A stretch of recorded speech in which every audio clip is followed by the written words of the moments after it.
Welcome to Startup Club, a platform dedicated to help international entrepreneurs with cross-cultural branding and digital marketing strategies. In today's episode, we'll discuss how to choose public and private traffic in the Chinese e-commerce market.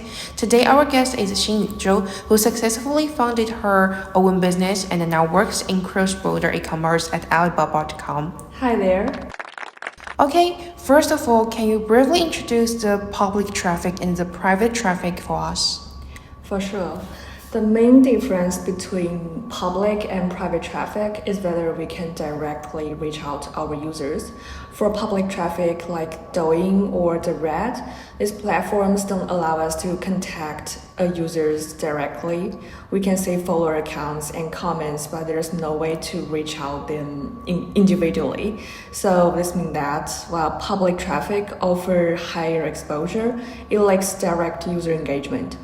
But for private traffic, such as WeChat or Youzan, it allows direct interaction. For example, when we launch a new product, we can directly notify our users, which helps us in building stronger customer loyalty and long-term relationships.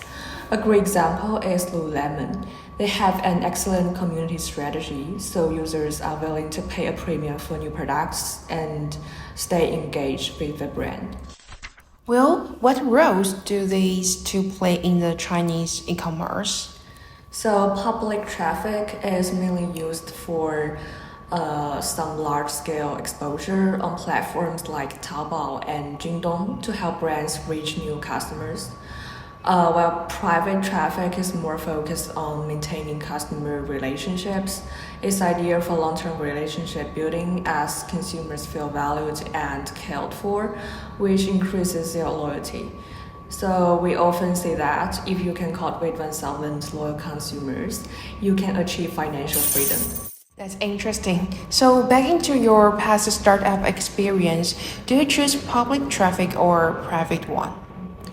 So I would say that in the early stage of my business, I mostly use public traffic for brand exposure by creating multiple accounts to increase visibility. But eventually, I would funnel public traffic into private channels because users in private traffic are more engaged and easier to convert. So I put more effort into managing private traffic by updating my WeChat moments every day and hosting frequent high interaction chats in private groups. I also offered value-added services like free resume reviews to show my expertise and strengthen customer loyalty. Yeah, well, now you are working at Alibaba.com, so based on the changing role, do you get some new perspectives or perceptions? So working at Ali from a platform's perspective, I would say that it definitely gives me some new feelings, especially on algorithms and traffic distribution.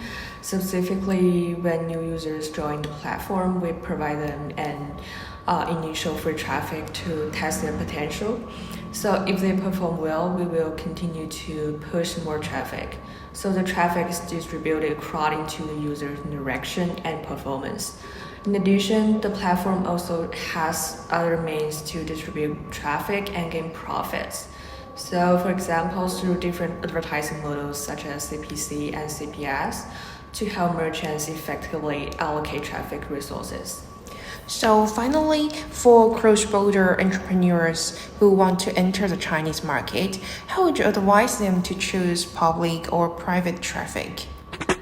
So for cross-border entrepreneurs, the choice between public and private traffic really depends on the type of business and their budget. So if you are a factory or trading company, public traffic on platforms like Amazon or TikTok can help you gain exposure.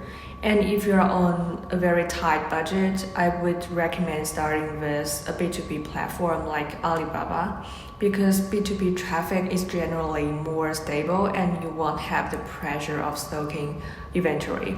So for individual entrepreneurs, I suggest focusing on building private traffic through communities and independent websites.